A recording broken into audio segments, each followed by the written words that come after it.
Is the stock market a good indicator of the overall health of the economy? This question is important for your average Joe to understand because American culture has led many people to believe that the stock market is the barometer to measure how our country is doing financially. Everyone knows about the stock market. This is because it's mentioned in the news and it's in many people's retirement or investment plans, and it even shows up in the movies like things with the big short. However, we're living in a period of great economic despair. Unemployment rates are skyrocketing, small businesses are closing, and people are suffering, not just physically from COVID, but financially as well. Nonetheless, our stock market continues to grow. This question is important to understand because its answer can better inform people's investments and outlook with regards to economic activity. This perfectly fits into our studies of economics. The goal of economic thought is to have a clear understanding of human behavior when it comes to market dynamics. This question stems from a common fallacy in economic thinking that the stock market is a reflection of people's actual needs, actions, and choices. So, the simple answer to this question is no. The stock market is not a good indicator because it's speculative. Instead of revealing the truth of the average person's financial well being, the stock market reflects something else. It really reflects the feeling of the investment sector. Those feelings dictate the way that brokers buy and sell shares, thus affecting the prices of the shares of the companies. To explain further, I need to review how people profit from the stock market.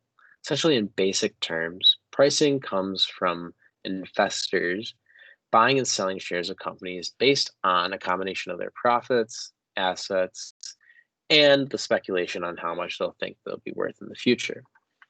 Now, profit comes from the prices of the stocks increasing due to the speculation of these investors combined with the actual earnings of the company.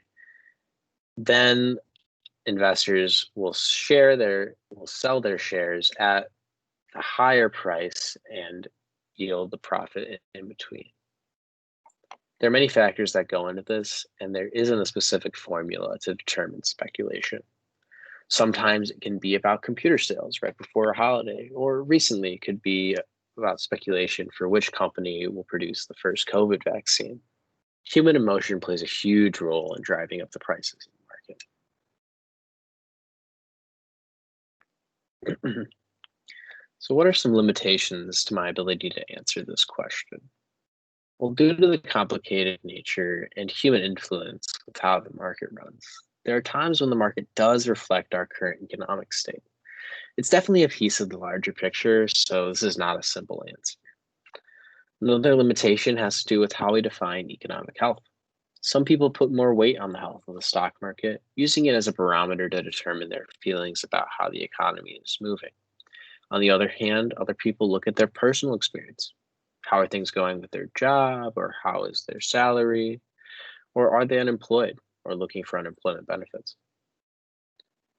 So, what assumptions might we need to change to make our answer incorrect? Well, the assumptions that I have about the stock market is that the companies that make up the stock market, for instance, these large publicly traded tech companies, don't reflect the general population in the way that they work.